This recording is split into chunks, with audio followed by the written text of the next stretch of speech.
The Devil Judge episode 1 dimulai di kota Seoul dengan kekacauan yang mencengkeram jalanan.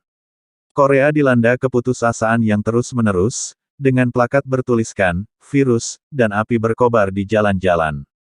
Memanfaatkan kesempatan ini, Yayasan Tanggung Jawab Sosial menggelar konferensi pers. Jong Se berjanji untuk membawa Korea kembali, dengan pergeseran kekuasaan yang memungkinkan seluruh bangsa untuk berpartisipasi sebagai juri. Dengan kata lain, kasus pengadilan akan disiarkan di televisi. Selain itu, dia juga membawa hakim kejam bernama Yohan yang akan memberikan hukuman dan mengawasi reformasi di seluruh Korea. Yohan tiba di hadapan orang-orang dan tetap mati-matian menjalankan kekuatan yang diberikan kepadanya. Mahkamah Agung, dan khususnya Jung Jo, menunjukkan keprihatinan. Dia bukan hakim biasa, dan menugaskan Gaon untuk mengawasinya. Secara khusus, ia meminta Gaon bertindak seperti Yudasnya dalam hal ini. Di tempat kerjanya, Gaon memiliki rekan kerja bernama Jinjo. Jinjo adalah tipe orang yang menggunakan pesonanya dan berusaha mengambil hati orang-orang. Untuk setiap persidangan yang disiarkan di televisi, dia merasa perlu berpenampilan terbaik. Sore itu, drama terjadi di luar gedung pengadilan. Sebuah bus melaju kencang menuju Mahkamah Agung. Saat itu, anak-anak sekolah sedang menyeberang jalan, dan berteriak ketakutan akibat bus kencang itu. Gaon datang melompat dan mencoba menyelamatkan seorang anak. Gaon dan anak itu hampir tertabrak bus. Kemudian Yohan mengambil pistol dan menembak ke arah pengemudi, bermaksud menyelamatkan Gaon dan anak kecil tadi. Saat Gaon melihat sepertinya bus akan meledak, ia berlari menyelamatkan pengemudi bus itu. Dia menyelamatkan tepat pada waktunya, sebelum bus meledak menjadi api yang menyala-nyala. Ternyata kejadian tersebut adalah tindakan protes terhadap Ketua Jo Il-do, yang telah membuang sisa limbah beracun pabriknya ke sungai. Saat berita ini tersebar, Ketua Jo siap untuk menghadapi pengadilan. Mereka, tentu saja, akan mengaku tidak bersalah.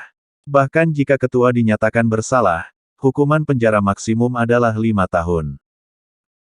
Meskipun Yohan akan menjadi hakim, Jung Ho mengungkapkan tautan yang dia miliki kembali ke Kementerian Kehakiman.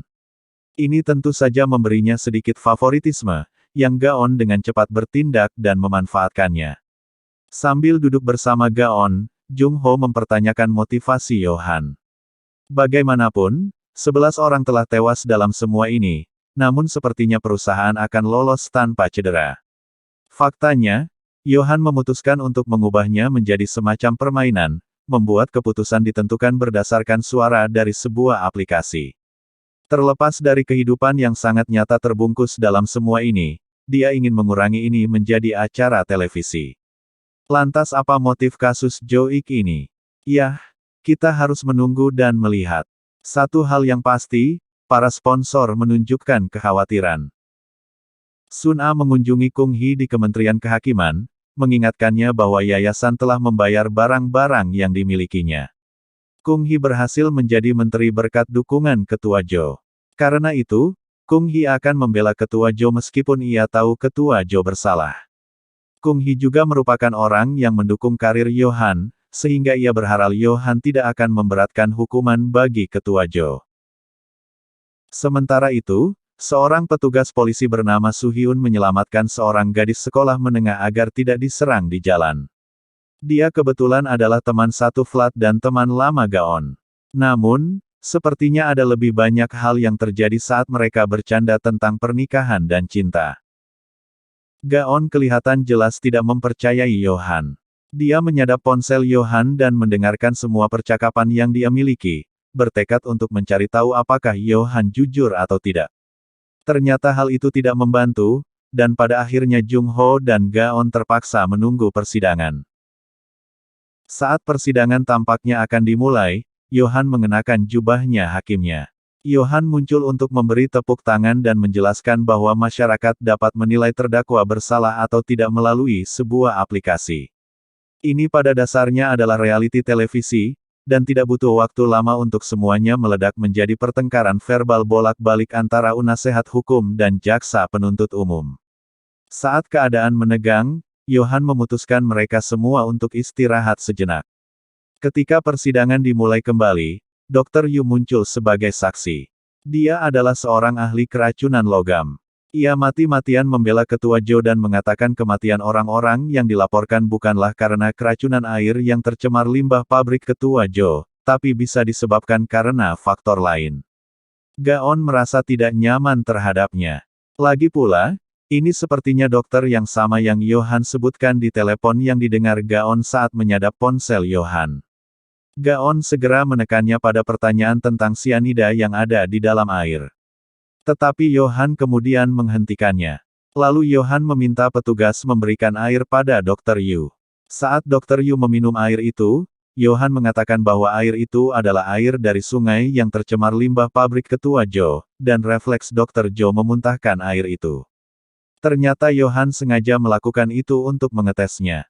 Dan jelas terlihat, Dr. Yu tidak mau meminum air jika itu dari sungai yang tercemar limbah.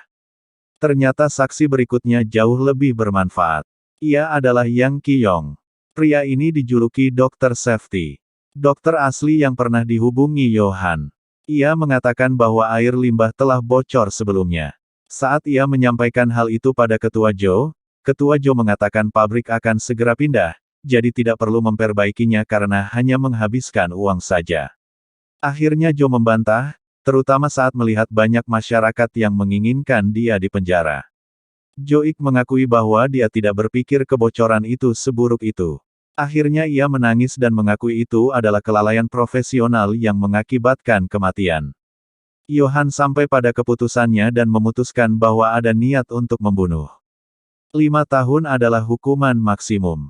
Tetapi dengan undang-undang yang disahkan setahun sebelumnya, dia dapat membuat akumulasi hukuman berdasarkan para korban itu. Dalam mode reality TV dramatis yang sesuai, Johan menurunkan lampu dan tirai untuk memperlihatkan semua korban yang terperangkap atas kasus kimia. Dengan 11 tewas dan 36 cacat, hasilnya adalah 235 tahun penjara. Dia akan menghabiskan sisa hidupnya di balik jeruji besi. Setelah persidangan, seorang wanita tua menangis dan berterima kasih kepada Johan atas bantuannya. Saat itu Gaon melihatnya. Keduanya pun saling bertukar pandang, dan dia menyadari ada sesuatu yang terjadi dengannya. Selanjutnya kita tunggu saja episode 2.